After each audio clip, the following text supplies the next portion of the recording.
The rain was relentless as I stood in front of the old, decrepit building. Its windows were shattered, the walls were covered in layers of peeling paint, and an eerie sense of foreboding hung heavily in the air. I had heard whispers about this place, about the escape room hidden within its depths, a place where people entered but never truly left. Despite the warnings and the growing unease in my gut, my curiosity got the best of me. I stepped through the creaking doorway, the floorboards groaning beneath my feet. The lobby was dimly lit, the walls adorned with faded, macabre paintings. A lone desk stood against one wall, a small brass bell resting atop it. As I approached, the bell let out a hollow chime, and a shiver ran down my spine. From the shadows emerged a figure, the owner of the establishment, I presumed. His eyes were deep-set, his smile unnaturally wide, and he welcomed me with a voice that seemed to slither into my ears. "Welcome, brave soul, to the forbidden escape room. Are you prepared to face your deepest fears and darkest secrets?"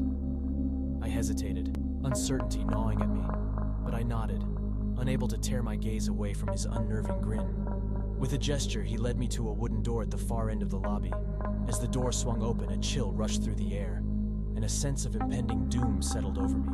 The room I entered was a chilling recreation of an old Victorian study, complete with dusty bookshelves, antique furniture, and a looming grandfather clock. The door slammed shut behind me and I turned, my heart racing. The owner's voice echoed in my ears. "You have 1 hour to escape. Fail, and you'll become a permanent resident of this room." The gravity of his words hit me like a freight train, and I quickly scanned the room for clues. The grandfather clock's pendulum swung hypnotically, its ticks resonating in the stillness. I approached it and opened the glass door, revealing a set of intricate gears. As I reached out to touch them, the clock's hands suddenly spun uncontrollably, the chimes growing louder and more dissonant with each passing second. Panicked, I backed away, my heart pounding. I turned my attention to the bookshelves, running my fingers over the spines of the dusty tomes. One book stood out. It bore no title, its cover adorned with strange symbols. I pulled it out, and as I did, the room seemed to tremble. The symbols on the book's cover glowed faintly, and a whispering voice filled the air, chilling me to the bone. The words were unintelligible, a language not meant for human ears. Desperation mounting, I opened the book, revealing pages filled with horrifying sketches and incomprehensible text. But one illustration caught my eye, a depiction of the room I was in, with a figure huddled in a corner. My heart raced as I realized the figure was me, trapped in this nightmare. I slammed the book shut, unable to bear the sight any longer. I darted my gaze around the room, searching for another clue. Above the fireplace hung a grim portrait of a family, their eyes hollow, their expressions tormented. As I stared, their painted eyes seemed to follow me, and a blood-curdling scream reverberated through the room. I clapped my hands over my ears, sinking to the floor in terror. Regaining my composure, I spotted an ornate key on the desk. With trembling hands, I picked it up, a glimmer of hope igniting within me. Across the room, a locked drawer beckoned, and as the key turned in the lock, a hidden compartment was revealed. Inside, a worn photograph depicted the owner of the escape room, surrounded by a group of people, their faces etched with fear. A sinister realization washed over me. The escape room was a trap, a place to feed on the terror of its victims. The walls of the room seemed to close in on me, the air thick with malevolence. I knew I had to find a way out before the hour was up. My gaze fell upon the window, the rain still falling outside. With a burst of adrenaline, I hurled a chair at the glass, the impact causing it to shatter.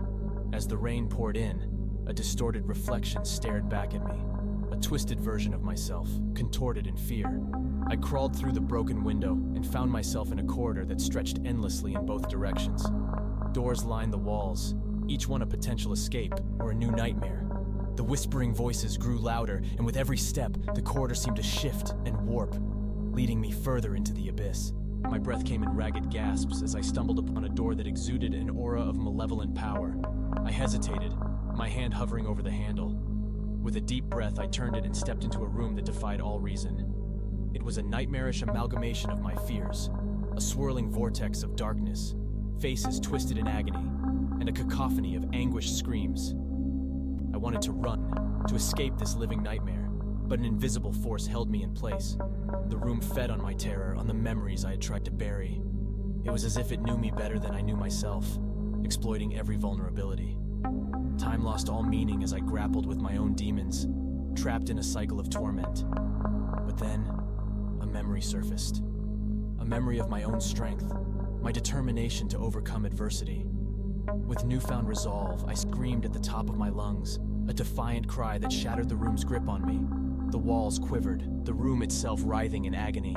In a blinding burst of light, the horrors around me disintegrated, leaving me standing alone in the lobby of the escape room. The owner's grin had faded, replaced by a look of disbelief. You weren't supposed to escape," he stammered. With a final glare, I walked out of the lobby and into the pouring rain, leaving behind the terrors that had threatened to consume me. The escape room's facade crumbled behind me, sinking into the ground as if it had never existed. But the memory of that nightmare lingers, a reminder that some fears are too real to be locked away. And in the darkness, I hear the echoes of whispered voices, a warning to those who dare to enter. The forbidden escape room is a reflection of your own darkness, and once you enter, you may never truly escape.